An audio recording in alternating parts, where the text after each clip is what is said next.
Topics are being covered here. What is a definition of a fraction, types of fraction, and quarter, half, and mixed fraction especially, and improper fraction, how we are representing. So 8 of us are here. So now we are a whole. That is 8 by 8. Now 1 by 8. 1 by 8. I am a unit fraction. 2 by 8. 2 by 8. In reduced form, we are quarter. It's quarter.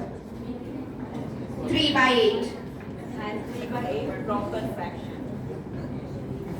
4 by 8. Half, which is half. Half of the group. It's 4 by 8.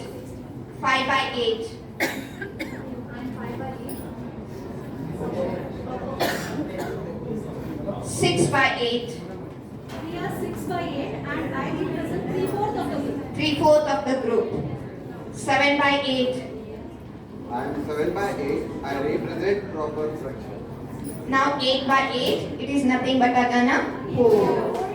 Very nice, well done. Now the whole team is divided into two groups. That is 4 and 4. So these are two groups. 8 is divided into 2. That is 4 by 4. Now what happens is one of the member will be joining the other, which represents improper fraction. That is 5 by 4. Now when we are representing 5 by 4, usually the children are confused how we can represent it in the pictorial form. So that is represented in the mixed fraction as 1 by 4.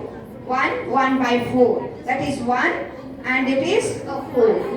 1 out of.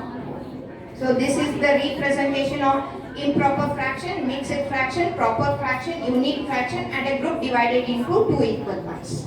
Very well done. Usually when it is a fraction, maths teacher will